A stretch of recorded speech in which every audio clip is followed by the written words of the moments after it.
A poor girl enters a church to shelter from the cold. She sees a billionaire looking at a photo and asks, "How do you know my mother?" He freezes, his eyes fill with tears, and he says, "It can't be. You're her daughter." The biting wind pushed Sadie into the church. Her fingers, red from the cold, could barely hold the hem of a coat far too thin for the autumn night. At 5 years old, she already knew well what it meant to fend for herself. The heavy wooden door creaked as she pushed it, letting a bit of warmth escape from inside. Sadie hesitated at the entrance. The church was nearly empty, except for a few lit candles on the altar and a man sitting in the last pew. It didn't seem like a dangerous place, and it was warm. She slipped inside, trying not to make a sound. Her soaked boots left damp marks on the stone floor. Her stomach rumbled, reminding her she hadn't eaten since breakfast, half a sandwich found at a diner after the owner had turned her back. The man in the pew didn't move. He was well-dressed, a dark suit that looked expensive, polished shoes, a gold watch on his wrist. A billionaire in a small, simple church seemed as out of place as she did. Mitchell Kane held a photograph between his fingers, staring at it intently under the flickering candlelight. He didn't notice the little girl approaching silently down the side aisle. Sadie should have hidden in the back, as she always did when she entered places like this. But something about that man caught her attention. Maybe it was the sadness in his eyes, or the way he held the photo as if it was something precious. She drew closer, moved by a curiosity she couldn't explain. When she was near enough to see the image in the photograph, her heart stopped for a second. "How do you know my mother?" The question burst from her mouth before she could stop it. Mitchell looked up, startled by the sudden voice.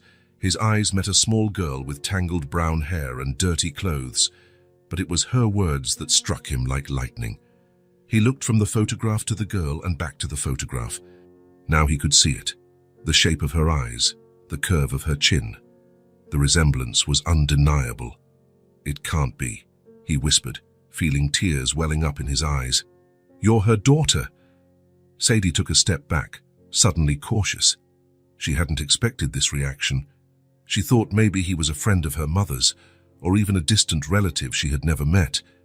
But the raw emotion on his face was something else entirely. "Yes," she answered, lifting her chin with a fragile pride. "Elena was my mom." Mitchell felt the world sway beneath his feet. Elena, the name he hadn't heard from anyone else in 8 years. And this girl not only knew her, but was her daughter. "Jameson, please," he said, his voice almost pleading. "What is your name?" "Sadie," she replied, watching him with suspicious eyes. "Who are you?" "Mitchell," he managed to say, his throat tight. "Mitchell Kane. I knew your mother. Very well." Sadie studied him for a long moment, as if trying to decide whether to believe him. "Can't she had that same picture," she said finally, "in a frame next to her bed?" Mitchell nodded, unable to speak. The photo showed Eleanor smiling in a park, her dark hair blowing lightly in the wind. It was the last picture he had of her, taken 2 weeks before she disappeared. "How old are you, Sadie?" he asked, his voice trembling. She answered, holding up an open palm. Mitchell quickly did the math. Elena had disappeared 8 years ago. If this girl was 5, the thought hit him like a punch. "Where is your mother now?" The question came out almost as a whisper. Sadie's face fell, a shadow passing over her eyes. "She died. A few months ago." The words landed like stones between them. Mitchell closed his eyes for a moment, feeling a pain so sharp he could barely breathe. Elena dead. The woman he had been searching for years, for whom he still lit a candle every week in this very church, was gone. "I'm sorry," he said, words entirely inadequate for what he felt. "I'm so sorry." Sadie just shrugged, a strangely adult gesture for someone so small. "It happens." "And you?" Mitchell asked, noticing for the first time the girl's condition, worn-out clothes, a dirty face, dark circles under her eyes. "Who are you living with?" "No one," Sadie replied. "I get by." Mitchell felt a wave of horror. "You're, alone? Completely?" She nodded, as if it were no big deal. "Since Mom died. The money ran out. The landlady kicked me out. I tried staying at a shelter, but it was bad there. I ran away. Mitchell could barely process what he was hearing. This girl, possibly his daughter, was living on the streets, alone. "And your father?" he asked, almost dreading the answer. "Do you know him?" "No," Sadie shook her head. "Mom said he was far away. That he was a good man, but he couldn't be with us." Mitchell's heart clenched. Good. Elena had described him as good. "Are you hungry?" he asked suddenly, noticing how fragile the girl looked despite her defiant posture. Sadie's stomach answered for her, rumbling audibly. She blushed slightly but nodded. "There's a diner nearby," Mitchell said, standing up slowly so as not to startle her. "We can talk better there. What do you think?" Sadie hesitated, clearly weighing whether she could trust him. Finally, she nodded. "Okay, but just to eat." "Of course," he agreed, resisting the urge to reach out for her hand. Just to eat. Deli's diner was just 2 blocks from the church. A simple but cozy place with red booths and formica tables. At that time of night, it was nearly empty. The waitress, a middle-aged woman named Martha, raised her eyebrows when she saw Mitchell walk in with such a visibly distressed child, but she didn't ask questions. "The back booth, as always," she asked, already grabbing 2 menus. "Please," Mitchell replied, guiding Sadie through the diner. They sat across from each other. Under the diner's bright light, Mitchell could better see the girl's condition. Her hair wasn't just dirty, but matted as if it hadn't been combed in weeks. Her face had smudges of dirt, but also a few recent scratches. Her small hands were rough with broken nails. Sadie seemed even smaller under the unforgiving light, but her eyes remained intense, watching everything with a mix of caution and curiosity. "Order whatever you want," Mitchell said, pushing a menu toward her. Sadie looked at the menu with hesitation. "I can't read very well," she finally admitted in a low voice. "Just a few words."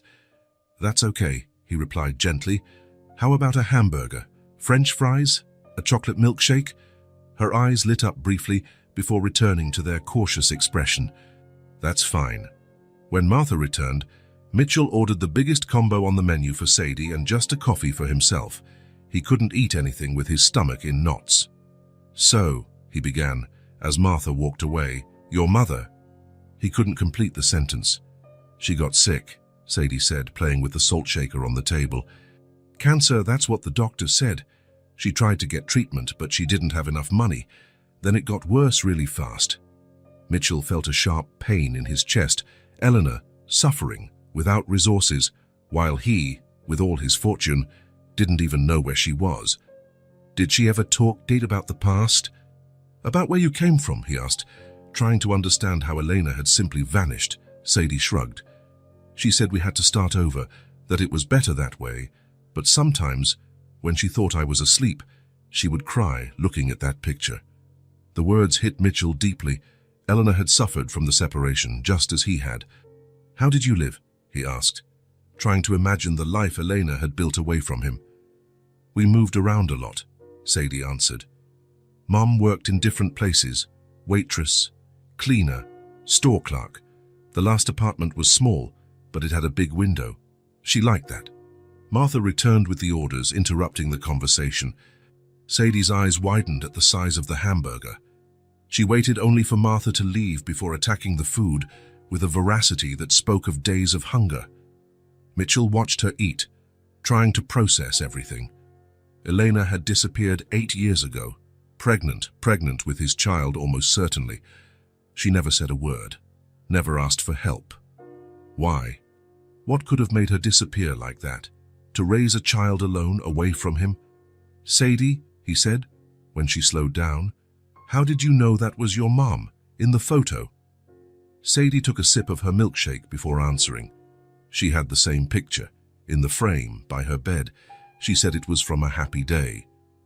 A happy day. Mitchell remembered that day exactly. A picnic in the park, a blue sky, Elena laughing as he tried to balance a cherry on his nose. 2 weeks later, she was gone. "Sadie."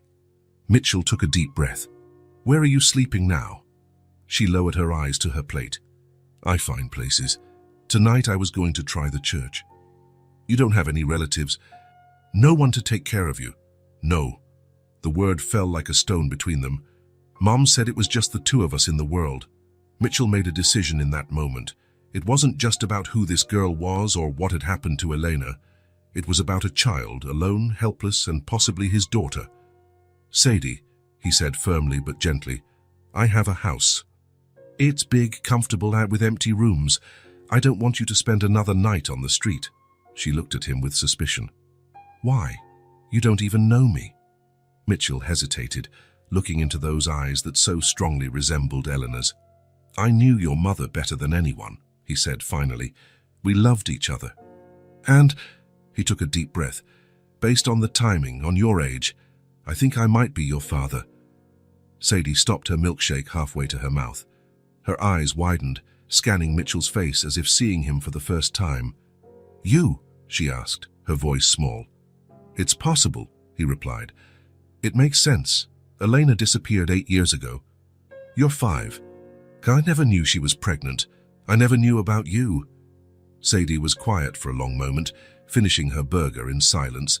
Mitchell didn't try to fill the void, giving her time to process. "If you're my dad," she said at last, "why did Mom leave?" The question hit Mitchell like a knife. "I don't know," he answered honestly. "That's what hurts the most. I don't know why she did it. We were happy, at least I thought we were." Sadie nodded slowly, as if the answer made sense to her. "Sometimes Mom would talk about a woman who didn't like her, who treated her badly." Mitchell felt a chill. His mother, Margaret, had never hidden her disapproval of Elena. She considered her unsuitable for her son, a girl too simple for a man of his standing. But would she have done something to drive Elena away? "I'm taking you home with me tonight," Mitchell said, resolved. "You can have a hot bath, sleep in a comfortable bed. Tomorrow, we'll figure things out. What do you think?" The girl studied him for a long moment with those intense eyes. Then something unexpected happened. A small smile appeared on her face, lighting up her tired features. "Okay," she said, in a softer voice than she had used so far. "Thank you." Mitchell felt a lump in his throat. It was the first time he'd seen Sadie smile, and the sight hit him hard. Beneath all that toughness, there was still a child who just wanted to feel safe. "You don't have to thank me," he said, smiling back. As they finished their meal, he watched Sadie's every gesture, every expression. There was so much of Elena in her. The way she tilted her head, how she slightly furrowed her brow when concentrating. But there were other things, details he recognized from his own reflection in the mirror. Mitchell Kane, a private and lonely billionaire who had built an empire to fill the void left by Elena, felt something awaken within him, an instinct he never knew he possessed. The certainty that this meeting was no accident, that this girl, this lost child who had appeared out of nowhere with Elena's eyes, was part of an unfinished story. His story. Mitchell Kane's house surprised Sadie. She had expected something big, of course. She'd seen rich people's houses in old magazines her mom brought home for her to color in, but she wasn't prepared for the mansion that appeared as the car drove through the iron gates. "You live here alone?" she asked, her nose nearly pressed against the car window. Mitchell smiled. "Yes, I mean, there's Mrs. Winters, who takes care of the house, and Mr. Peterson, who tends the garden, but they don't live here. It's too big for just one person," Sadie observed with the frankness of a child. Mitchell nodded. "You're right." The car stopped at the main entrance. When they got out, Sadie stood still, staring at the imposing house. She suddenly seemed to shrink even more inside her oversized coat. "Shall we go in?" Mitchell extended his hand. This time, to his surprise, Sadie took it. The small, rough hand in his felt so fragile that he felt a lump in his throat. The interior was warm and well lit, but Mitchell saw the house through Sadie's eyes for the first time. The expensive furniture, the artwork on the walls, the Persian rugs. It all seemed cold and impersonal, like a museum. "Are you sleepy?" he asked, noticing how she was rubbing her eyes. Sadie nodded, still looking around. "I'll show you to your room then." He led her up the stairs, down a hallway with several doors. He stopped at the third one on the right and opened it. "I prepared this one for you." The room was simple compared to the rest of the house. Light blue walls, a twin bed with a white comforter, a light wood dresser and an armchair by the window. On the nightstand, a lamp with star designs projected small points of light onto the ceiling when turned on. "I didn't have time to prepare something more childlike," Mitchell explained, suddenly insecure. "But we can decorate it however you want."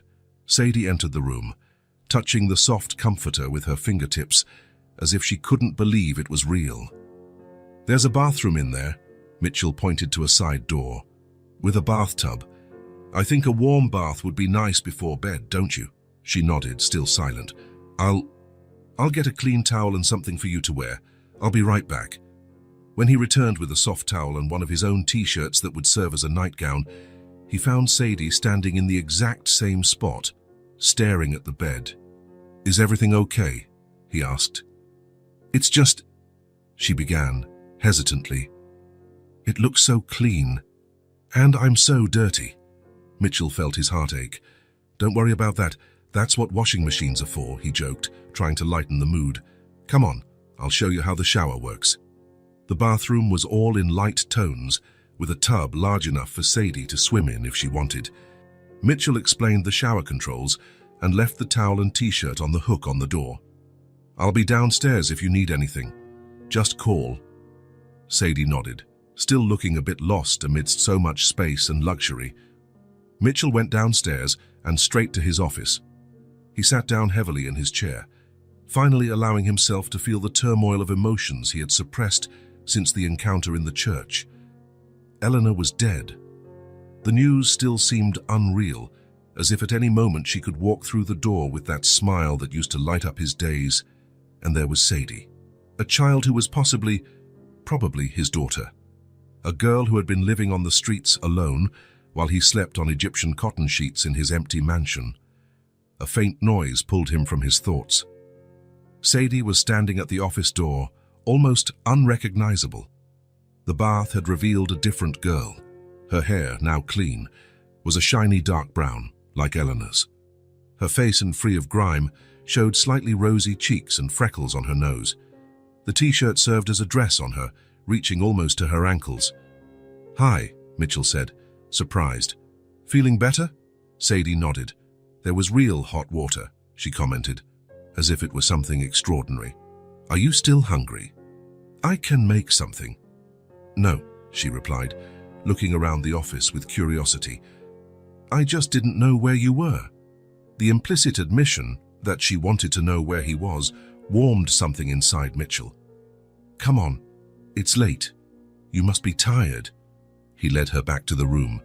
Sadie climbed onto the bed, sinking slightly into the soft mattress.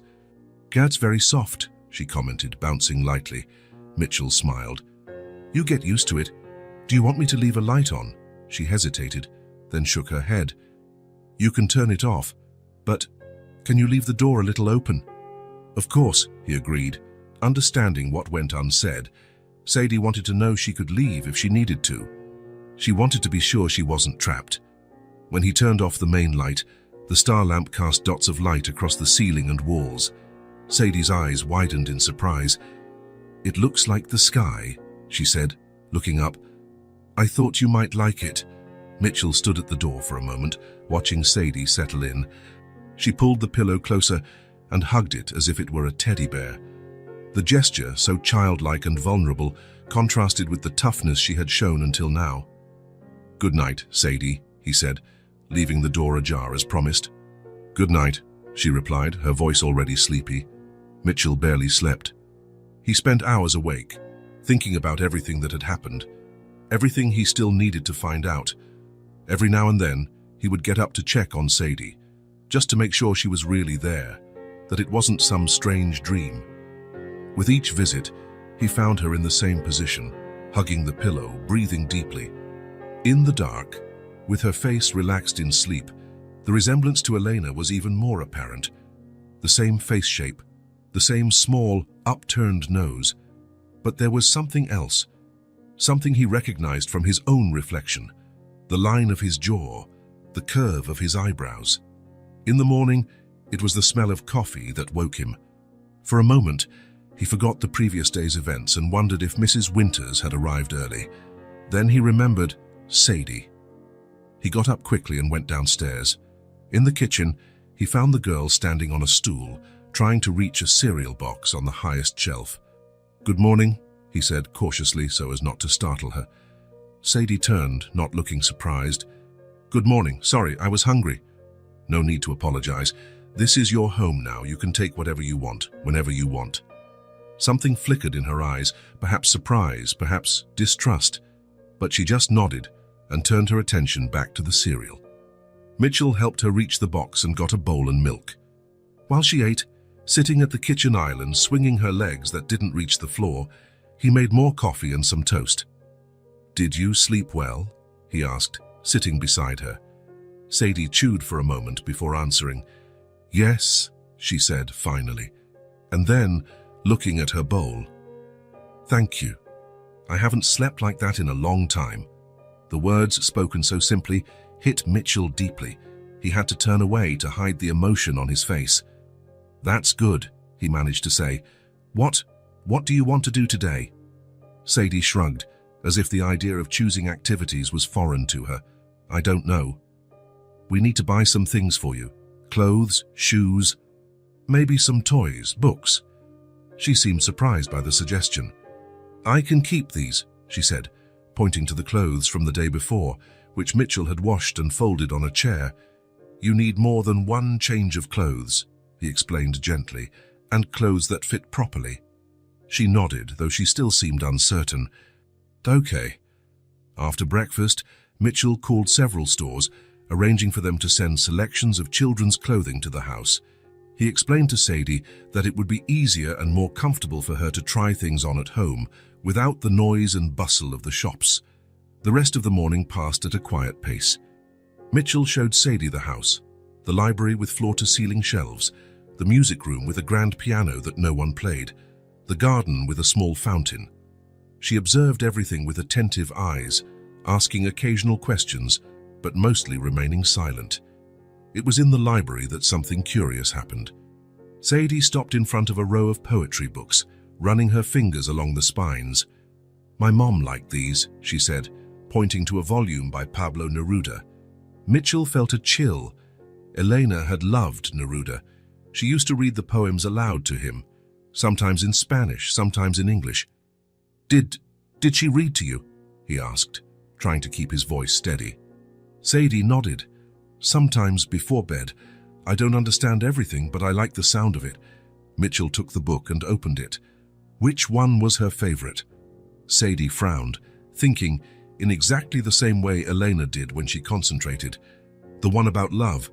That talks about love in many ways." Mitchell knew immediately which one it was. He turned the pages until he found the poem Sonnet 17. It was Elena's favorite. "This one?" he asked, showing the page to Sadie. Her eyes lit up. "Yes, that's the one." Mitchell felt something tighten in his chest. Such a small, intimate detail. Eleanor's favorite poem, now in her daughter's memory. In the evening, as he was preparing a simple dinner, pasta with tomato sauce, something he could make reasonably well, Mitchell heard a sound he didn't expect. Sadie was whistling. The melody was simple, a little hesitant, but unmistakable. It was the same song Elena used to whistle while she cooked. Mitchell froze, the wooden spoon halfway to the pot. The sound was so familiar, so unexpected, that for a moment he felt as if Elena were there in the kitchen with them. "Where did you learn that song?" he asked, trying to keep his voice casual. Sadie, who was sitting at the table drawing on a piece of paper he had given her, shrugged. "Mum used to sing it when she was happy." Mitchell nodded, unable to speak. He turned his attention back to the source, but his mind was miles away, lost in memories of Elena whistling that same tune as she danced around the kitchen of the small apartment they shared before he inherited his family's fortune. That night, after putting Sadie to bed, again with the pillow held tightly against her chest, Mitchell went to his office and picked up a new notebook. On the first page, he wrote, "Things about Sadie." Underneath, he noted, "Whistles the same tune as Elena. Frowns the same way when concentrating. Knows Elena's favorite poem. Has the same face shape." He didn't know why he felt the need to record these observations. Maybe to not forget any detail, or maybe to better understand who this child was who had entered his life so suddenly. The next day, Mitchell woke to the sound of laughter. He followed the noise to the kitchen, where he found Sadie and Mrs. Winters, his housekeeper, side by side preparing what looked like pancakes.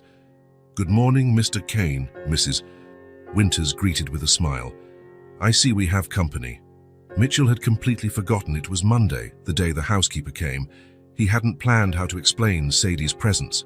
"Mrs. Winters, this is Sadie," he said, opting for simplicity. "She'll be staying with us for a while." The housekeeper, a practical woman who had worked for him for years, just nodded. "Welcome, dear, we're making pancakes. Mr. Kane likes his with blueberries." "I've never had blueberries," Sadie commented, looking curiously at the small blue fruits. "Then today is your lucky day," Mrs. Winters replied, winking at her. Mitchell watched the interaction, surprised by how easily Sadie seemed to get along with the housekeeper. Perhaps it was the woman's motherly way, or perhaps Sadie was simply starting to feel safer. In the days that followed, Mitchell watched Sadie slowly adapt to her new life. Each day brought small changes. She began to explore the house on her own, started asking for food when she was hungry instead of waiting to be offered, and even began to leave a few toys scattered around her room. Every night, he added new observations to his notebook. Likes to draw suns on everything, separates the colors of the food on her plate before eating, sleeps hugging her pillow, has the same laugh as Elena, short and musical, uses the same expression as Elena when she's trying to decide something, a slight tilt of the head to the side. And each new entry made him feel something growing inside him, something he had never experienced before. A protective feeling, a deep desire to see this child happy and safe. It was strange and scary, but also wonderfully right. In her room, Sadie was gradually beginning to leave her mark. The colorful drawings she made during the day now decorated the once bare walls. The collection of pebbles she had gathered during a walk in the garden was carefully lined up on the windowsill. On the shelf, a few children's books Mitchell had bought were beginning to show signs of frequent use. On the 5th day, Mitchell found Sadie sitting on the library floor, surrounded by photography books. She was focused on an old album he didn't even remember owning. "What did you find there?" he asked, sitting down beside her. "Pictures," Sadie replied, carefully turning the thick pages. "You were funny when you were little." Mitchell laughed. "We all are, I guess. There are no pictures of Mom here," she observed, flipping through a few more pages. Mitchell felt a pang in his chest. "No, He hesitated. "I keep her pictures somewhere else." Sadie nodded, accepting the explanation. She continued to look at the photographs for a few more minutes, then closed the album and looked at Mitchell with curiosity. "Were you and Mom married?" The question caught Mitchell by surprise. "No," he answered honestly. "But we lived together. We loved each other very much." "Why didn't you get married?" Mitchell thought for a moment. "I wanted to. I was planning to ask her to marry me, but before I could, she left." Sadie absorbed the information in silence. Then she asked, "Did you like her a lot?" "More than anything," Mitchell replied, feeling the emotion tighten his throat. "She was special." "She liked you too," Sadie said with the simple certainty of children. "She always got sad when she talked about the good man who was far away. I think that was you." Mitchell couldn't respond. The idea that Elena had spoken of him to Sadie, that she remembered him fondly even while away, touched something deep within him. That evening, as they had dinner together, something that had become a ritual, Mitchell realized that time had changed for him. Before, the days dragged on, each hour stretching endlessly in the solitude of his mansion. Now, the moments felt richer, fuller, but they also passed differently. It was as if every second with Sadie needed to be savored, stored in memory. Time passed more slowly when she was around, not in a tedious way, but in a precious way, as if the universe were granting him a few extra moments to memorize the sound of her laugh, the way she hummed while drawing, the look of contentment when she tasted something delicious for the first time, and at the same time, the days flew by one after another, each bringing new discoveries, new moments of connection. In just a week, his life had changed completely. The house, Once an empty space filled only with things, now felt like a home. As he watched Sadie eat spaghetti, laughing when a noodle escaped and left a smear of sauce on her chin, Mitchell understood what he was feeling. That new sensation, growing inside him day by day, had a name. A father's love. A love he didn't know he was capable of feeling, but which now seemed the most natural thing in the world. A love that made him want to be better, to do better, to create a world where Sadie could be happy and safe.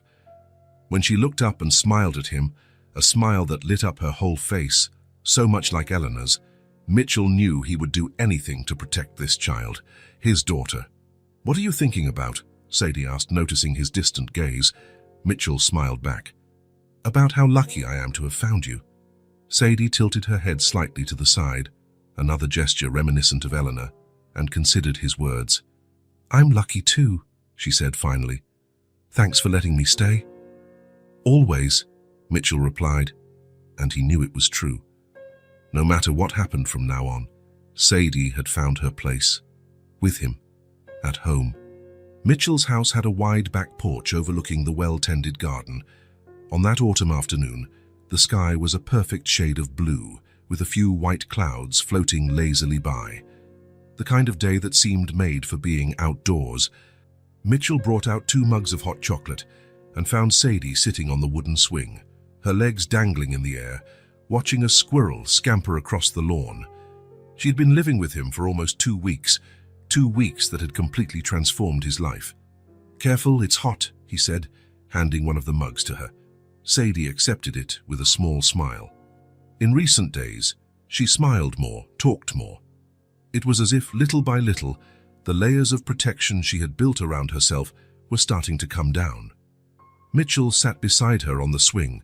For a while, they were silent, just watching the garden and sipping their chocolate. It was a comfortable silence, different from those tense first days. "Dad, you like it here?" Mitchell finally asked. Sadie nodded, looking at the mug in her hands. "It's pretty and quiet." "Too quiet sometimes," he commented. "Before you came, the silence was heavy." She looked at him with curiosity. "Did you feel lonely?" The question, so direct and yet so perceptive from someone so young, caught Mitchell by surprise. "Yes," he admitted. "Very." Sadie looked back at the garden. "Me too. Even when Mom was alive, we moved around so much I never had real friends." Mitchell felt that familiar pang in his chest. Every new piece of information about the life Elena had led with Sadie made him question why she had left, why she had never asked for help. "And after he hesitated, still uncomfortable talking directly about Elena's death. "Afterward, how was it for you?" Sadie shrugged, a gesture that had become familiar, a movement that said, "It's nothing," even when it was clearly something important. It was hard, as she said simply. "At the hospital, people were nice. They gave me food and there was a nurse who brought books for me to look at. But after Mom died, they took me to a place with other kids." "A shelter?" Mitchell asked. "I think so. It was noisy, and the big kids would take the little kids' things." She took a sip of chocolate before continuing. "I didn't like it there, so I ran away." Mitchell tried to imagine Sadie, at just 5 years old, running away from a shelter to live on the streets. The idea was unbearable. "How long were you alone?" "I don't know for sure, but it was a long time. I was counting the days at first, but then I stopped." "And how did you manage?" The question came out with difficulty. Part of him didn't want to know, didn't want to imagine this small child facing the world alone. Sadie looked at him, her eyes older than her face. "I took food when people weren't looking. I slept in hidden places. I learned fast that you couldn't trust just anyone." The simplicity with which she described her struggle for survival was more painful than any dramatic story. "I'm glad you're taking care of me," she said suddenly, still looking at the garden. "I was tired of being scared, of looking for food, of sleeping curled up." Mitchell felt his eyes burn. He lowered his head, too moved to speak immediately. When he finally found his voice, it came out hoarse, laden with emotion. "You will never have to go through that again." It was a promise. To Sadie, to himself, and in a way, to Elena too. Sadie didn't reply, but her small hand found Mitchell's and held it briefly, a gesture that said more than any words could. They sat like that for a while, side by side on the swing, watching the garden as their mugs of hot chocolate cooled in their hands. The sun began to set, painting the sky in shades of orange and pink. Mitchell had 1,000 questions he wanted to ask, 1,000 things he wanted to know about the years he had missed of Sadie's life, about the years Elena had lived away from him. But there was one question in particular that gave him no peace. "Sadie," he began hesitantly, "did your mother talk about your father?" The question hung in the air between them. Sadie continued to look at the garden as if she hadn't heard. For a moment, Mitchell thought she wouldn't answer. "No," she said finally, her voice devoid of emotion, "just a simple fact." Mitchell felt a silent pain spread within him. He didn't know what he had expected. Perhaps that Elena had told Sadie about him, kept his memory alive somehow. But apparently, she had completely severed that bond. "Never," he insisted, though he knew he was pushing. Sadie shook her head. "She just said he was far away, that he was a good man. But when I asked more, she would get sad, so I stopped asking."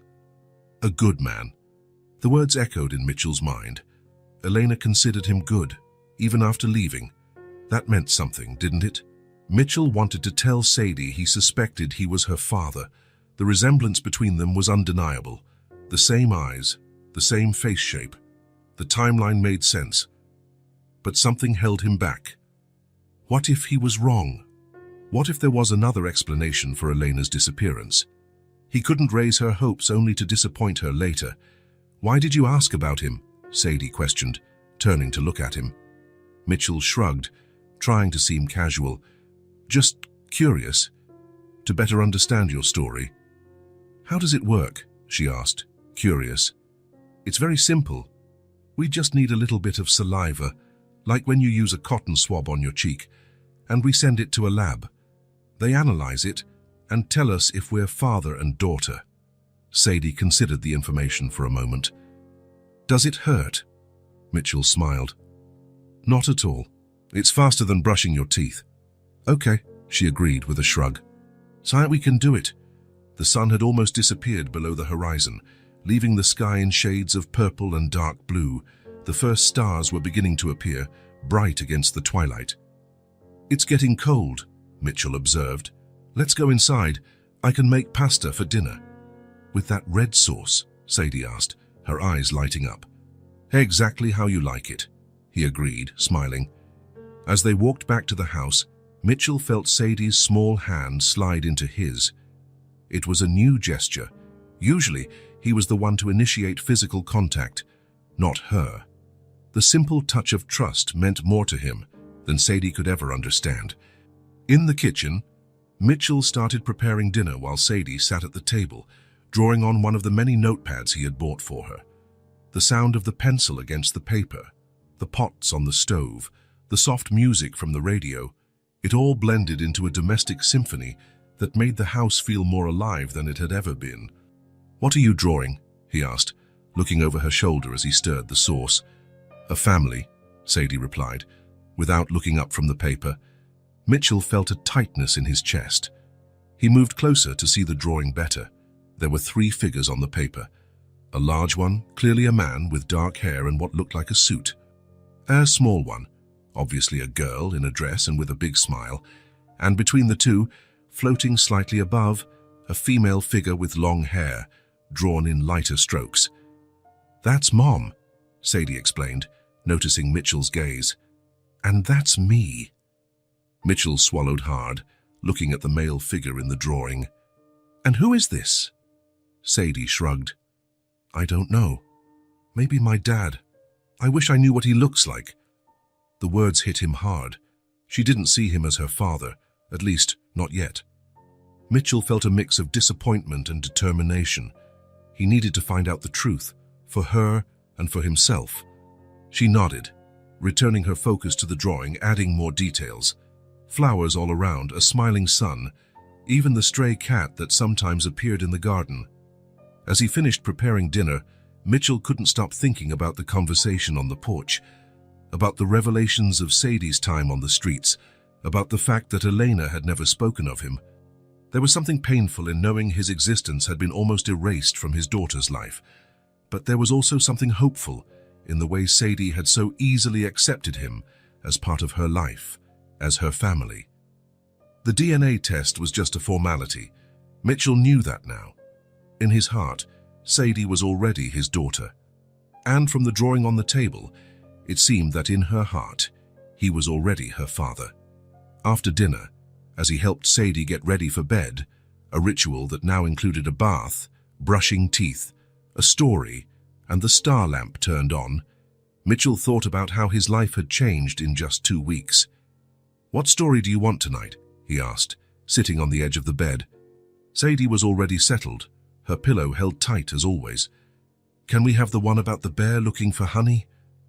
Mitchell smiled and picked up the book from the nightstand. He began to read, watching as Sadie's eyes grew heavy with each turned page. When he reached the end, she was already almost asleep. "Good night, Sadie," he whispered, tucking the blanket around her. "Good night," she murmured sleepily. Mitchell watched her for a moment, seeing her face relax in sleep. The resemblance to Elena was undeniable, but now he could also see features that resembled his own face, the line of his jaw, the shape of his eyebrows. As he left the room, leaving the door ajar as always, Mitchell felt a mix of emotions he couldn't quite define. There was affection growing for this girl, no doubt, but there were also doubts, unanswered questions. In his office, Mitchell sat in the leather armchair and looked at the photograph of Elena he kept on his desk. The same photo that Sadie had recognized in the church. So many questions, so many mysteries. Why did she leave? Why did she never tell Sadie about him? What really happened 8 years ago? Mitchell picked up the notebook, where he recorded his observations about Sadie, and flipped through the pages, rereading his notes on the similarities between her and Elena. But now he also looked for traits that might have come from him. The eyes, the jawline, small gestures or mannerisms. "I need to be sure," he murmured to himself. The circumstantial evidence was strong, but not enough. He needed concrete answers before saying anything to Sadie. It was a silent promise Mitchell made to himself as he closed the notebook. A promise to find the truth, but also to protect Sadie, regardless of what that truth revealed. Outside, the night was clear and starry. The same sky that had once covered Elena and Sadie on their nights of escape and uncertainty now seemed kinder, more welcoming. The next morning, there would be more questions to ask, more answers to seek. There would be important decisions to make about how to proceed, about how to uncover the past without compromising the future he was beginning to build with Sadie. But on that night, in that moment, there was only the simple truth that Sadie had shared on the porch, the truth of the street, harsh and unadorned, and the equally simple promise Mitchell had made in response. "You will never have to go through that again." A promise that would remain regardless of what the future revealed. The doubt had settled in Mitchell's mind like a persistent seed. With each day that passed with Sadie, that seed grew, fed by small observations, subtle similarities, calculations of time. It was no longer just a possibility. It was an urgent need to know the truth. That morning, Mitchell watched Sadie eat breakfast. The way she furrowed her brow as she concentrated on cutting her pancake into perfectly equal pieces. The way she tilted her head slightly when she was curious. The exact shade of her eyes in the morning light. The same shade as his own. "What is it?" Sadie asked, noticing his gaze. Mitchell smiled, covering it up. "Nothing. Just thinking I have to do a little work today. Do you mind staying with Mrs. Winters for a few hours?" Sadie shrugged, a gesture that had become familiar. "It's okay. She said she was going to teach me how to make cookies." Mrs. Winters had become a constant presence in the house since Sadie's arrival.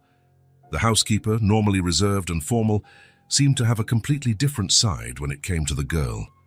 The two had developed an immediate friendship, based mostly on culinary adventures in the kitchen. "Great," Mitchell said, drinking the last of his coffee. "I'll be back for lunch." After Sadie finished breakfast and went to get dressed, Mitchell walked slowly to the bathroom she used. The door was open, the space empty. On the counter, next to the sink, was the pink hairbrush he had bought for her the previous week. Mitchell hesitated for only a second before picking it up. Several strands of dark brown hair were tangled in the bristles. Carefully, he removed a few and placed them in a small envelope he had prepared. His own strands of hair were already in a similar envelope. He felt uncomfortable for a moment, almost like an intruder, but he needed to know, not just for himself, but for Sadie too. She deserved to know her history, her identity. When Mrs. Winters arrived, Mitchell was already ready to leave. He found Sadie in the living room, focused on a 100-piece puzzle they had been working on together for the past few days. "I'll be back soon," he said, leaning down to kiss the top of her head. Sadie nodded without taking her eyes off the puzzle. "Bring more pieces of this kind when you come back," she requested, showing a piece with a blue edge. Mitchell smiled. "I will." In the car on the way to the lab, Mitchell couldn't stop thinking about how his life had changed in recent weeks. The house, once an empty and silent space, was now full of life. There were drawings on the refrigerator, toys in the living room, laughter echoing through the hallways, and at the center of it all, Sadie, with her serious eyes and her rare but stunning smile. To think that he could have lost all of this, that he had missed 5 years of her life, made his stomach tighten with a kind of pain he had never experienced before. The lab was in a discreet building downtown. Mitchell had called ahead and scheduled an appointment with Dr. Reynolds, an old family acquaintance. He wanted absolute discretion in this matter. "Mitchell," the doctor greeted, extending his hand. "Long time no see." "Thanks for seeing me on such short notice, Jonathan," Mitchell replied, shaking the offered hand. Dr. Reynolds led him to his office, a tidy space with shelves full of medical books and a few family photographs. They sat across from each other, separated by a dark wooden desk. "So," the doctor began, "you mentioned a paternity test." Mitchell nodded, taking the 2 envelopes from his inner jacket pocket. "Yes, I need to know if this child is my daughter." "And the mother?" Dr. Reynolds asked, accepting the envelopes. "Deceased," Mitchell replied briefly. He wasn't ready to share the whole story, not even with an old friend. The doctor nodded, understanding the reticence. "I see. Well, that simplifies the process legally, at least. The samples look adequate. As for the urgency, as soon as possible," Mitchell interrupted. "Cost is not an issue. In that case, I can use our priority lab. We'll have the results in 48 hours. Mitchell felt a mix of relief and apprehension. Only 2 days to confirm what his heart already knew. "Perfect," he said, standing up. "I'll await your call." As he left the lab, Mitchell decided not to go straight home. He needed time to think, to process what he was doing and what would come next. He drove aimlessly for a while, eventually stopping at a quiet park on the outskirts of the city. It was a place he used to come with Elena, in the days when they were just 2 young people in love, before the money, before the complications.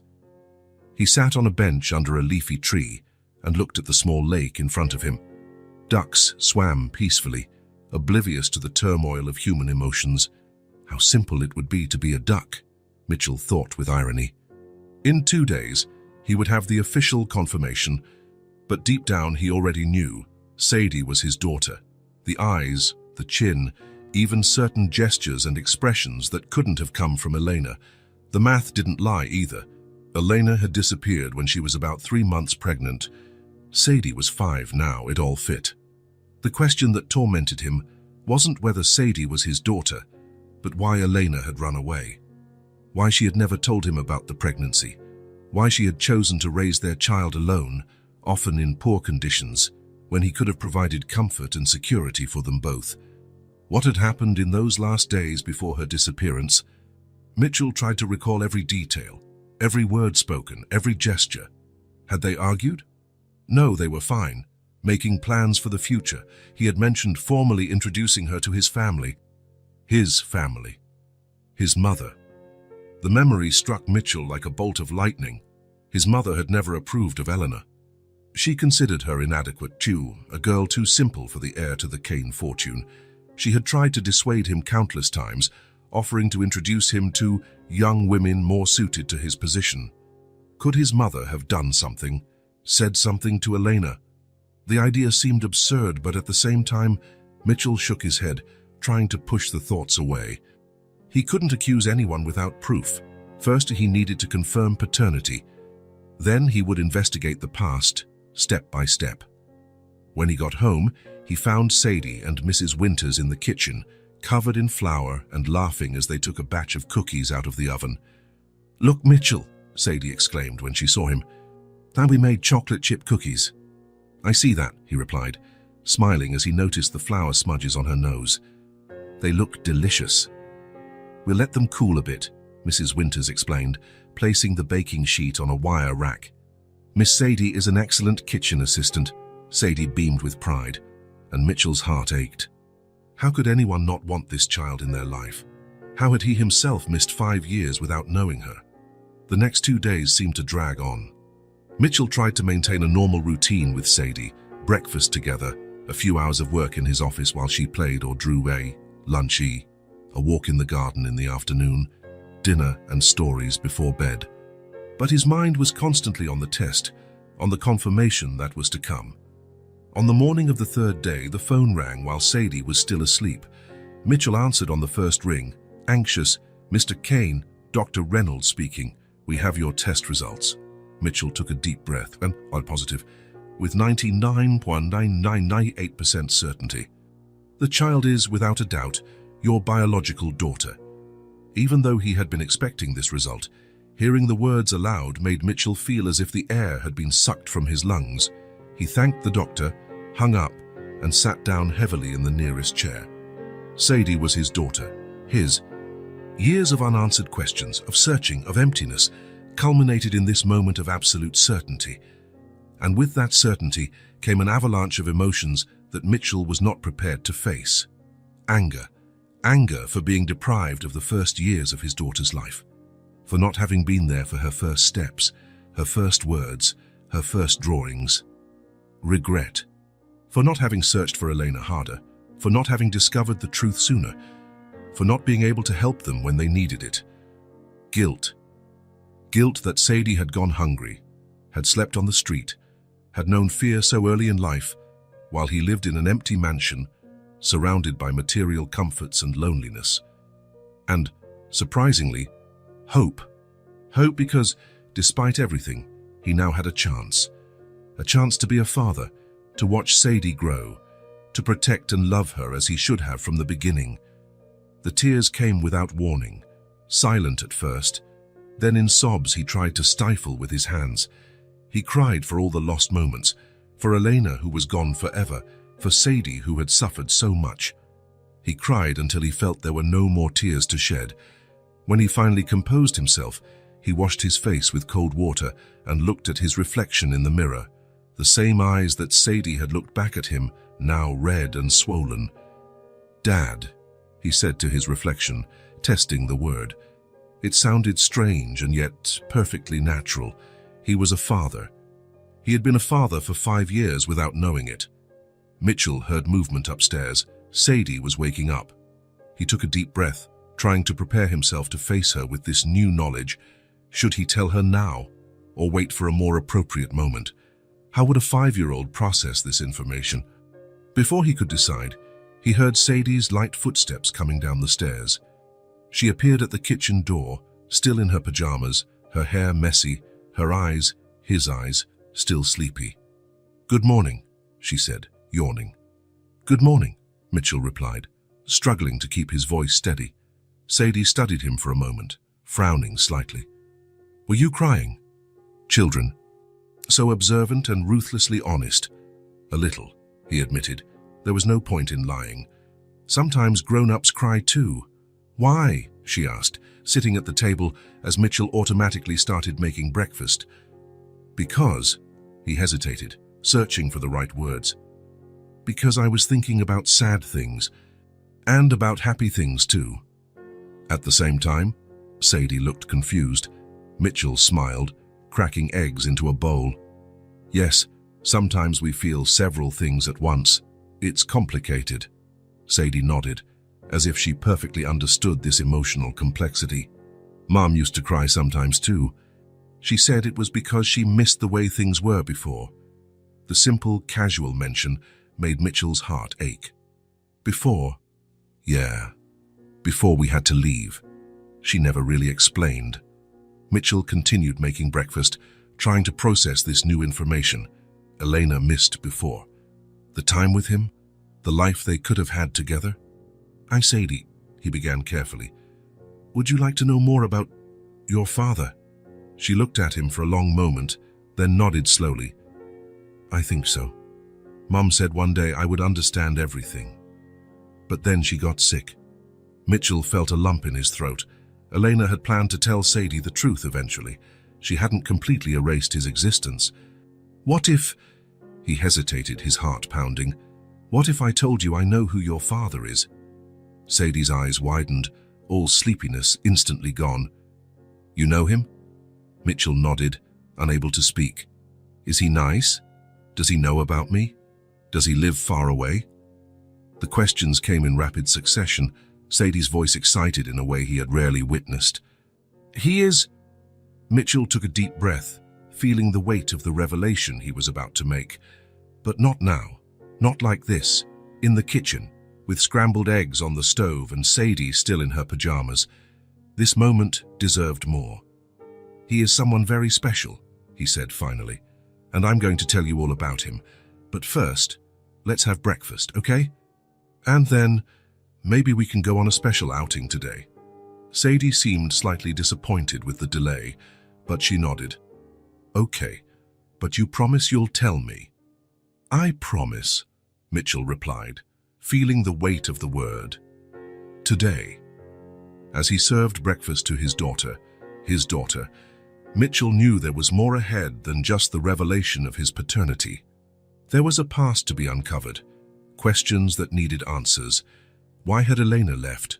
Who or what had driven her away from him? And more importantly, how could he protect Sadie from the pain these discoveries might bring? Mitchell looked at the girl sitting across from him, eating scrambled eggs and excitedly recounting a dream she'd had about a cat that could fly. His daughter. His blood. His responsibility. The confirmation of the DNA test had planted more than just the certainty of fatherhood. It had planted the seed of truth, a truth he needed to uncover completely, no matter how painful. Doubt had turned into necessity. Now that necessity was turning into determination. Mitchell had to face the past, for Sadie and for himself. He needed to find out what had really happened to Eleanor and why she had disappeared carrying their unborn child. The full truth was waiting to be discovered, and Mitchell Kane never backed down from a challenge, especially when the future of his newfound family was at stake. The Kane mansion stood at the highest point in the city, an imposing structure of stone and glass that seemed to watch over everything around it with an air of superiority. Mitchell parked his car in the circular driveway and sat for a few minutes, gathering the courage for what he was about to do. Since confirming that Sadie was truly his daughter, the suspicion about his mother's role in Elena's disappearance had given him no peace. The pieces of the puzzle were beginning to fit together, forming a picture he feared but needed to confront. He had left Sadie with Mrs. Winters, saying only that he needed to handle an important matter. The girl had accepted the explanation without question, busy with a new coloring book he had bought the day before. The butler answered the door with the same impassive expression as always. Mr. Mitchell, what a pleasant surprise. Hello, Giles. Is my mother in? Mrs. Kane is in the conservatory. Shall I announce you? That won't be necessary. I know the way. Mitchell walked through the halls of the house where he had grown up, each step echoing on the marble floor. The place had never felt welcoming, even when his father was still alive. It was more a status symbol than a home, filled with valuable antiques and immaculate spaces where nothing was out of place. He found Margaret Kane exactly where Giles had said, seated in a white wicker armchair, surrounded by exotic plants, reading a book with a cup of tea beside her. At 65, she maintained the elegance that had always characterized her. Perfectly coiffed hair, discreet makeup, flawless posture. Mitchell, she said, lowering her book as she saw him. What a surprise. You didn't tell me you were coming. There was no genuine warmth in her voice, only the rehearsed politeness of someone playing a social role. We need to talk, Mother, he replied, not approaching for the formal kiss that would have been protocol. Margaret raised a perfect eyebrow. You seem serious. Sit down. Would you like some tea? No, thank you. Mitchell took a seat in the chair opposite his mother's, feeling the tension build in his shoulders. How to begin? How to ask your own mother if she had destroyed your chance at happiness? I found Elena's daughter, he said at last, deciding to get straight to the point. The cup Margaret was lifting to her lips stopped midway. For a moment, just a moment, the mask of perfect composure faltered. Elena, that girl you were involved with years ago? Yes. The woman I loved, who disappeared 8 years ago. Margaret placed the cup back on its saucer with a faint clink. And you said, a daughter? Yes, Elena had a daughter. My daughter? Mitchell watched her closely, looking for any revealing reaction. Elena died a few months ago. The girl, Sadie, was living on the streets. I found her by chance. Margaret seemed genuinely surprised. That is unexpected. Are you sure the child is yours? Absolutely. I had a DNA test done. A heavy silence fell between them. Mitchell could hear the ticking of the grandfather clock in the corner of the room, marking the seconds it took for his mother to process the information. I see, she said finally. And what do you intend to do now? I'm taking care of her. Sadie is living with me. Mitchell leaned forward, his eyes fixed on his mother's. But there's something I need to know. Why did Elena disappear? Why did she never tell me about the pregnancy? Margaret looked away, pretending to adjust the sleeve of her silk blouse. How would I know? She just left, didn't she? Perhaps she didn't want the responsibility of a child. Or maybe... No, Mitchell interrupted, his voice harsh. Elena wouldn't do that. She loved me. We had plans. Something or someone made her leave. Margaret's eyes met his again, now with a defensive glint. Are you accusing me of something, Mitchell? I'm asking you directly. Did you have anything to do with Elena's disappearance? The clock continued its relentless ticking. A bird sang outside, oblivious to the tension filling the conservatory. Margaret took another sip of tea, with studied calm, before answering. You were always so dramatic, son, just like your father. Answer the question, mother. Margaret sighed, as if dealing with a stubborn child. What do you want me to say? That I never approved of that girl. That was no secret. She wasn't right for you. No formal education, no connections, no refinement. What could she offer the Kane heir? The coldness in his mother's words made Mitchell's stomach turn. She offered me love, something you've never understood. Love, Margaret laughed, a humorless sound. Love doesn't build empires, Mitchell. Love doesn't secure social standing. Love is for common people, not for families like ours. Mitchell felt anger rising within him. What did you do, mother? Margaret placed the cup on the table with a calculated move. Her eyes, so similar to his in color, but so different in expression, hardened. I did what any mother would do to protect her son's future. What did you do? The silence stretched for several seconds before Margaret finally spoke, her voice controlled, without regret. I never accepted Eleanor. She was poor, simple. I sent her away. I told her she was getting in the way of your future. The words fell like stones between them. Mitchell felt the air leave his lungs. You sent her away. I spoke with her. I explained the realities of life. I offered her money to start over somewhere else, away from you. Money. The word came out as a horrified whisper. You tried to buy her. Margaret shifted in her chair, unyielding. Initially, yes, but she refused. She said she loved you too much to accept any deal, so I had to be more persuasive. What does that mean? Mitchell's voice trembled with restrained anger. I explained that your career would be ruined if you stayed with her, that your father would change his will, that you would lose everything that was meant to be yours. And most importantly, she paused. I told her that you had already agreed to break up with her, but didn't have the courage to do it in person. Mitchell felt as if he had been punched. You lied to her. You told her I wanted to end things. It was for the best, Margaret replied, showing no remorse. She was a temporary distraction. You would have gotten over it eventually. I loved her. Mitchell's voice echoed through the room. We were planning to get married. Youthful foolishness. You needed someone of your social standing, not a waitress with no future. Mitchell stood up abruptly, unable to remain seated. She was pregnant. Pregnant with your granddaughter. Did you know that? For the first time, a flash of genuine surprise crossed Margaret's face. No, she didn't mention a pregnancy. Maybe because you were too busy destroying her life to ask. Mitchell's anger was overflowing now. You didn't just take her from me, you took my daughter from me too. Margaret maintained her composure, though her fingers tightened slightly on the arm of the chair.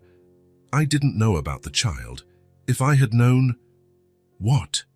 Would you have acted differently, or would you have used it as another tool for manipulation? Don't be unfair, Mitchell. Everything I did was for your own good. Mitchell laughed, a bitter sound. My good. I spent 8 years searching for her, 8 years wondering what I had done wrong, why she had left without an explanation. And all this time, you knew. You caused all of it. I did what I thought was best, Margaret insisted, her voice finally showing some emotion. You were too young to start a family. You had your future ahead of you. It wasn't your decision to make. Mitchell took a deep breath, trying to control himself. And look at the result. Elena died alone, fighting an illness without enough resources for proper treatment. My daughter went hungry, slept on the streets, knew the kind of fear no child should ever know. All because you decided you knew what was best for everyone. Margaret fell silent, for the first time seeming to grasp the magnitude of what she had done. Mitchell, she began, but he raised a hand, cutting her off. I don't want to hear any more. There is no justification for what you did. He walked to the door, then stopped and turned one last time. I have a daughter now, a wonderful daughter who, despite everything, survived. I will dedicate my life to making sure she never suffers again. As for you, I don't know if I can ever forgive you. With those words, Mitchell left the conservatory, walked through the cold mansion corridors and stepped out into the sunlight. As he got into his car, he felt a huge weight lift from his shoulders, replaced by a clarity he hadn't experienced in years. Now he knew the truth. A painful truth, but one that at least explained the inexplicable. Elena hadn't abandoned him. She had been driven away by lies and manipulation. As he drove back home, his real home base, where Sadie was waiting for him, Mitchell made a silent promise to Elena and himself. The past couldn't be changed, but the future was still in his hands, and he would do everything to make that future worthy of the involuntary sacrifice Elena had made. Mitchell drove back home in silence, his mother's revelations echoing in his mind. Each mile driven helped to calm his anger, turning it into determination. The truth, however painful, had been revealed. Now it was time to share it with the one who mattered most, Sadie. When he arrived home, he found her in the garden with Mrs. Winters, watering the flowers they had planted together the week before. Upon seeing him, Sadie smiled and waved, a simple gesture that warmed his heart. How are our flowers? He asked, approaching. They're growing, Sadie answered proudly.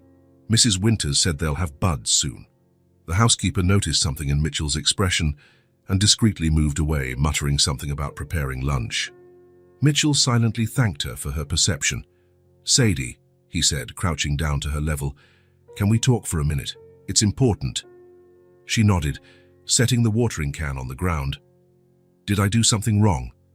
No, Mitchell quickly reassured her. Nothing like that. Hey, it's just a talk we need to have. They walked to the bench under the old oak tree, Sadie's favorite spot in the garden. The midday sun filtered through the leaves, creating dancing patterns on the ground. Mitchell sat down, his heart racing. How do you explain something so complex to a 5-year-old? How do you tell a truth that will change her life forever? I'll remember when you asked me about your dad, and I said I knew who he was. Sadie nodded, her attentive eyes fixed on him. Well, Mitchell took a deep breath. I found out something very important, something even I didn't know until I found you. He paused, searching for the right words. Sadie waited patiently, swinging her legs that didn't reach the ground. Sadie, I met your mother a long time ago. We loved each other very much. But things happened that separated us before I knew she was expecting a baby. That baby, Was you? Her eyes widened slightly as she began to understand where the conversation was heading. I'm your father, Mitchell said at last, with all the sweetness he could muster in his voice. There was a moment of complete silence. The gentle wind rustled the leaves above them. A bird sang in the distance. The world kept spinning while, on that small garden bench, two lives reconnected in a way neither of them had ever imagined possible. Sadie looked at him, processing the information. Then slowly, a shy smile appeared on her face. I didn't know, she said simply, but I felt you were special. The words, so simple and so profound, hit Mitchell like a wave. He felt tears form in his eyes, but made no effort to hold them back. You're not surprised, he asked, his voice choked with emotion. Sadie shrugged. That characteristic gesture of hers, a little, but it makes sense. We have the same eyes. Mrs. Winters said so too. Mitchell laughed, a sound mixed with a choked sob. The perception of children was sometimes astounding. Does this mean I can stay with you forever? She asked, a rare vulnerability peeking through her usual composure. Yes, Mitchell answered firmly, forever. Nothing will ever separate us now. Sadie slid along the bench until she was closer to him. Then, in a move that took Mitchell completely by surprise, she threw her arms around his neck and hugged him. It was the first time she had initiated such a full embrace. Mitchell wrapped her in his arms, feeling her small, warm body against his. It wasn't the hug of strangers, or even friends. It was the hug of a father and a daughter who, against all odds, had found their way back to each other. It felt like a home rediscovered. They stayed like that for a long moment, neither wanting to break the connection. When they finally separated, Mitchell saw something in Sadie's eyes he hadn't noticed before, a spark of belonging, of security. What do you say we do something special today? He suggested, discreetly wiping away a tear. Just the two of us, to celebrate. Sadie's face lit up. Like what? Whatever you want. We can go to the park, the zoo, a museum, anywhere. She thought for a moment, her face concentrated. The park, she decided finally. The big one with the lake and the ducks. Excellent choice, Mitchell smiled. Let's get ready, and we'll spend the day there. Just the two of us. An hour later, they were walking along the tree-lined paths of the city's central park. It was a perfect day. Blue sky, pleasant temperature, a light occasional breeze. Mitchell held Sadie's hand, still marveling at how something so small could mean so much. Sadie seemed lighter, more relaxed, as if an invisible weight had been lifted from her shoulders. She skipped occasionally, pointing out squirrels, colorful flowers, and other details that would normally go unnoticed by adult eyes. They stopped to feed the ducks at the lake, laughing when a particularly insistent goose tried to grab all the bread for itself. Mitchell bought cotton candy from a street vendor and smiled as Sadie's face lit up at the blue and pink treat. I've never had this before, she confessed, trying it cautiously. And what do you think? Mitchell asked, watching her reaction. It's like eating a sweet cloud, she replied, now taking bigger pieces. Mitchell laughed, feeling a simple, pure happiness he hadn't experienced in years. He took his phone out of his pocket and captured the moment, Sadie with her face partially covered in cotton candy, a genuine smile revealing the gap where a baby tooth had recently fallen out. The day passed in a succession of small discoveries and shared moments. They visited the playground, where Mitchell pushed Sadie on the swing, each of her laughs erasing a little more of the past's pain. They bought ice cream and sat on the grass to watch people go by. They had a competition to see who could skip a stone the most times on the lake's surface. Mitchell let Sadie win, but it wasn't easy. She had a natural talent. At every moment, Mitchell took pictures. He wanted to capture everything, to save every expression, every smile, every moment of discovery in his daughter's eyes. These were the memories he never had the chance to create before, and each one was precious. Why are you taking so many pictures? Sadie finally asked, after Mitchell captured an image of her chasing a butterfly. Because I want to remember everything, he answered honestly. Because I missed so many moments of your life and I don't want to miss any more. Sadie considered the answer with the seriousness she sometimes showed. Can we take one together? Of course, Mitchell smiled. They found a spot overlooking the lake. where the setting sun painted the sky in shades of orange and pink. Mitchell held out his arm, holding the phone to capture the two of them together. "Say cheese," he instructed. "Cheese," Sadie replied, making a funny face. Mitchell took several photos in a row, some serious, some making faces, laughing, looking at each other. In each one, there was a visible connection, a bond that transcended the lost time. When he reviewed the images later, one in particular caught his eye. It was a photo where neither he nor Sadie was looking at the camera, but at each other. There was something in their exchanged glances, something deep and indefinable, that perfectly captured what they both felt. "And this is the kind of memory they never let me have," Mitchell thought, looking at the image as Sadie watched the last rays of sun reflect on the water. "Now, no one can stop me." On the way home, Sadie fell asleep in the back seat of the car, exhausted after a day of activities. Mitchell watched her in the rearview mirror from time to time, still barely believing this wonderful child was his daughter. When they got home, he carried her inside, feeling her small, relaxed body in his arms. Sadie barely stirred as he put her in bed and took off her shoes. "Good night, Dad," she murmured sleepily, using the word for the first time. Mitchell felt his heart expand in his chest. "Good night, my daughter," he replied, kissing her forehead. Later, sitting in his office, Mitchell transferred the day's photos to his computer. Each image told a story, the story of a reconnected father and daughter, building a new beginning. The last photo, the one from sunset, he printed and placed in a frame next to the picture of Elena, father and daughter looking at each other, with the golden sky in the background. It was more than a photo. It was a promise that the past, with all its pain and loss, would not define their future. That the truth, however hard to confront, had the power not only to reveal, but also to unite. Mitchell looked at the two images side by side, Elena in a moment frozen in time, and Sadie, the living continuation of that love. Different, yet connected by an invisible thread that not even time or distance could break. The truth had finally come to light, and that truth, instead of destroying, had created something new and precious. A family. Imperfect, perhaps.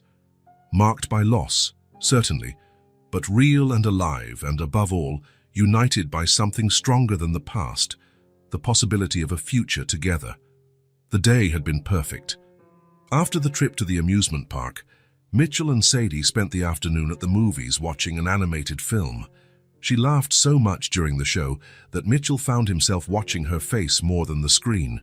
Each laugh, each expression of surprise or delight, was a treasure he greedily stored away. "That was the best day ever," Sadie declared as they drove home, the sky already tinged with the colors of dusk. "Really?" Mitchell asked, looking at her in the rearview mirror.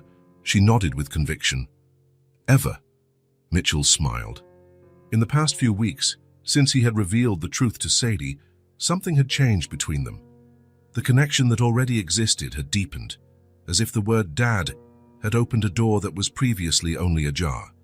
Sadie now talked more about Eleanor, sharing small memories she kept of her mother, the way she sang before bed, how she made different voices for each character in the stories, how she always found time to draw with her, even after exhausting days of work.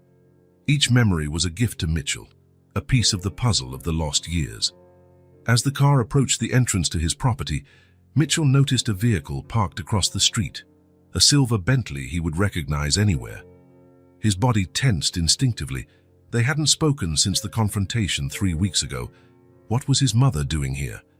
As he turned into the driveway, he saw Margaret Kane standing by the gate. Even from a distance, he could see something different in her posture. Her shoulders slumped, her head slightly bowed, none of the usual haughtiness. "Who's that lady?" Sadie asked, craning her neck to get a better look. Mitchell hesitated for a moment. "That's my mother." "Your grandmother?" Sadie's eyes widened. "I have a grandmother." The surprise in her voice made Mitchell's heart ache. Of course, the idea of a grandmother would be new to her. Elena had no family, and until now, Sadie didn't know about her father's side of the family. "Yes," he replied, slowing down, "but we haven't talked much lately." "Why?" How could he explain? How could he tell a 5-year-old that her grandmother was the reason her mother disappeared? The reason she never knew her father until now? "It's complicated," he said finally. "Grown-ups sometimes disagree about important things." Sadie accepted the explanation, though her curious gaze remained fixed on the figure at the gate. Mitchell parked the car, his stomach in knots. He didn't want this confrontation. Not today, not after such a perfect day with Sadie, but he also knew he couldn't just ignore his mother's presence. "Wait here a moment, okay," he said to Sadie, unbuckling his seatbelt. She nodded, though her eyes were still glued to the window, watching the mysterious grandmother. Mitchell got out of the car and walked to the gate. As he got closer, he noticed more unusual details. His mother wasn't impeccably dressed as usual. Her hair, normally perfectly styled, looked slightly disheveled, and there was something in her eyes, something he had never seen before. "Mother," he said, his voice neutral. "What are you doing here?" Margaret moistened her lips, a nervous gesture so atypical of her that it almost disconcerted him. "Mitchell, I came to ask for forgiveness. I can't erase what I did, but can I try to do things differently?" The words, so unexpected, left Mitchell speechless for a moment. In all his years, he had never heard his mother ask for forgiveness. Margaret Kane didn't apologize. She justified, explained, rationalized, but she never asked for forgiveness. "Why now?" he finally asked, his voice softer than he intended. Margaret looked past him, toward the car where Sadie was watching everything with curious eyes. "I haven't been able to sleep since you told me," she admitted. "I keep thinking about the girl, about Elena, about you, about what could have been." She paused, taking a deep breath. "About what I destroyed." Mitchell felt something tighten in his chest. It wasn't forgiveness, not yet, but maybe the beginning of an understanding. At that moment, he heard the car door open. Sadie, apparently tired of waiting, had decided to join the conversation. She approached cautiously, stopping beside Mitchell. "Hello," she said, with that mix of shyness and courage that was so her own. Margaret looked at her granddaughter for the first time, and something in her face changed. A softness that Mitchell had never seen before spread across her features. "Hello," she replied, her voice slightly trembling. Then, looking at Mitchell as if asking for permission, she asked, "May I meet my granddaughter?" Mitchell felt the conflict within him. Part of him wanted to protect Sadie, to keep her away from any influence that could hurt her. But another part recognized what he was seeing in his mother's face, genuine regret, perhaps for the first time in her life. He looked at Sadie, surprised to see her nodding, as if answering an unasked question. "Slowly," he said finally. "But yes." A visible relief washed over Margaret, her shoulders relaxing slightly. "Thank you," she murmured, and Mitchell realized she wasn't just thanking him. Sadie, with the natural curiosity of a child, took a step forward. "You look sad," she observed, looking at Margaret with those piercing eyes that so resembled Eleanor's. Margaret smiled faintly. "I am sad about many things I've done, but I'm happy to finally meet you." Sadie considered this for a moment.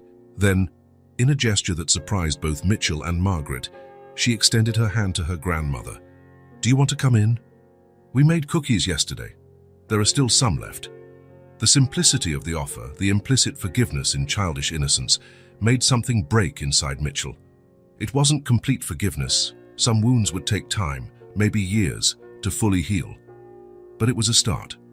"I'd love that," Margaret replied, accepting the small, outstretched hand.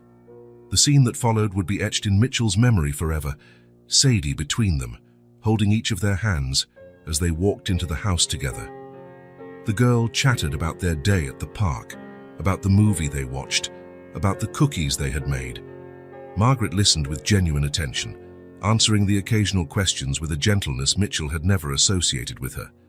As he watched the two interact, Mitchell felt a strange peace settle in his heart. It wasn't a perfect ending. Life rarely offered such things. It was an imperfect beginning, full of uncertainty and fragility. A new family was being born there, scarred, but also with room to flourish. Built not on expectations or obligations, but on conscious choices. The choice to forgive, even when difficult. The choice to start over, even when the past weighs heavily. The choice to love, even when fear whispers caution. Later, when Sadie was in bed and Margaret had left with the promise of returning the next day, Mitchell sat in the garden, looking at the stars dotting the night sky. "We're doing okay, Eleanor," he whispered to the sky. "It's not perfect. It's not always easy, but we're finding our way." A gentle breeze rustled the leaves of the trees, like a gentle sigh. Mitchell closed his eyes, allowing himself to imagine, just for a moment, that it was Elena responding from somewhere beyond the stars. Forgiveness and future.